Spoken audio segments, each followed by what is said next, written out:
Hello बच्चों, आज हम पढ़ने जा रहे हैं क्लास 7th का चैप्टर 18 संघर्ष के कारण मैं तुनुक मिजाज हो गया धनराज।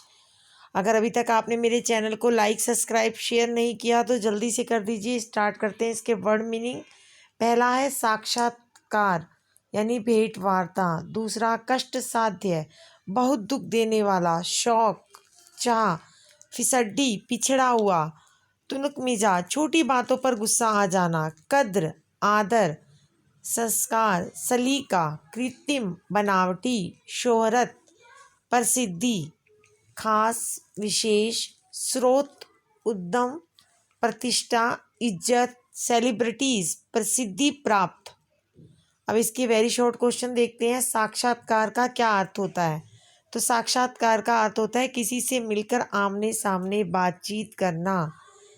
धनराज पिल्ले का ये साक्षात्कार किसने लिया था? तो धनराज पिल्ले का ये साक्षात्कार विनीता पांडे ने लिया था।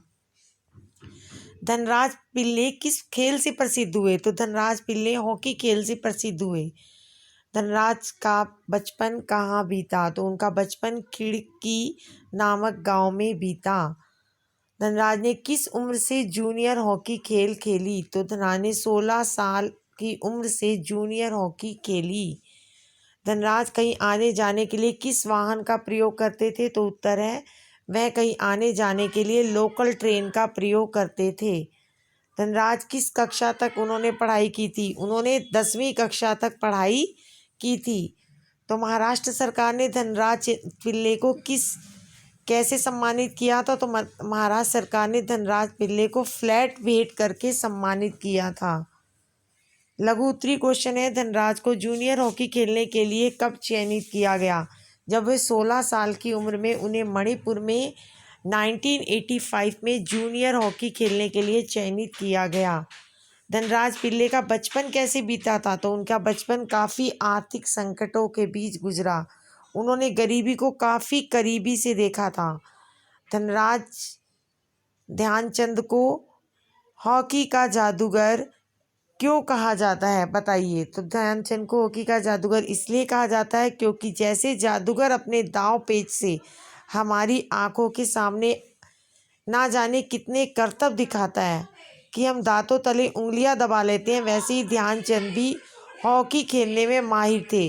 वे किसी भी दांव पेच को नहीं, कोई भी ऐसा दांव पेच हॉकी का नहीं था जो उन्हें नहीं आता था। कोई भी उन्हें हॉकी में मात नहीं दे सकता था। इसके दीर्घ क्वेश्चन आंसर हैं। साक्षात्कार पढ़ के आपके मन में धनराज पिल्ले की कैसी छवि उभरती है? तो धनराज पिल्ले का साक्षात पढ़ के हमें ये उबलती है कि वे बड़े ही सरल सीधा जीवन व्यतीत करने वाले मध्यवर्गीय परिवार से नाता रखने वाले थे। देखने में सुंदर नहीं थे। हॉकी के खेल में इतनी प्रसिद्धि करने पर उन्हें जरा भी अभिमान नहीं था। वे आम लोगों की भांति लोकल ट्रेन में सफ़र करने में कतराते भी नहीं थे। उन्हें अपनी माँ व हॉकी के खेल से बहुत लगाव था। भले ही उनको तुनक मिजाज समझे, लेकिन वे बड़े ही सरल हृदय वाले मनुष्य थे। क्वेश्चन नंबर 2 है, मेरी माँ ने मुझे प्रसिद्धि को विनम्रता से संभालने की सीख दी। ये बात धनराज पिल्ले ने कही, इसका क्या मतलब है? तो मेरी माँ ने मुझे जो प्रसिद्धि को विनम्रता से संभालने की सीख दी, इसका तात्पर्य है कि मनुष्य चाहे कितनी भी सफलता की सीढ़ी चढ़ जाए, लेकिन उसे घमंड नहीं करना चाहिए और किसी को छोटा भी नहीं समझना चाहिए। उन्होंने अपनी माँ के जीवन से यही सीख को अपनाया। क्वेश्चन नंबर 3 है, किन विशेषताओं के कारण हॉकी भारत का राष्ट्रीय खेल बनी? हमारा राष्ट्रीय खेल है हॉकी। तो हॉकी का खेल भारत में राजा महाराजाओं से लेकर गांव के लोग बड़े चाव से खेलते थे। आज भी इस खेल के प्रति देश विदेश में बना हुआ है। इस खेल को खेलने के लिए बच्चों ज़्यादा पैसे की जरूरत भी नहीं पड़ती। पुराने ज़माने के लोग तो पेड़ों की टहनियों से ये खेल खेलते थे। यह सीमित साधनों में खेला जाने वाला खेल है, इसलिए इसे भारत का राष्ट्रीय खेल भी माना गया। धनराज पिल्ले के जीवन से आपको क्या प्रेरणा मिलती है बच्चों? तो हर व्यक्ति के जीवन से हमें कोई ना कोई प्रेरणा मिलती है जो इस तरह गरीबी से इतनी ऊंचाई के मुकाम पे पहुंचा हो। तो हमें यही प्रेरणा मिलती है कि यदि हमारे मन में आगे बढ़ने की चाहत है तो मेहनत और लगन से हम निश्चय कर लें तो हमें आर्थिक और पारिवारिक स्थिति भी हमारे आड़े नहीं आती, अतः ये भी हमारी कमजोरी नहीं बनती। हम गरीबी में भी आगे बढ़ सकते हैं। मनुष्य सदैव सफलता की सीढ़ी पर चढ़ता रहता है। जैसे धनराज पिल्ले एक साधारण गरीब परिवार के थे। हॉकी का अभ्यास करने के लिए उनके पास स्टिक भी नहीं थी।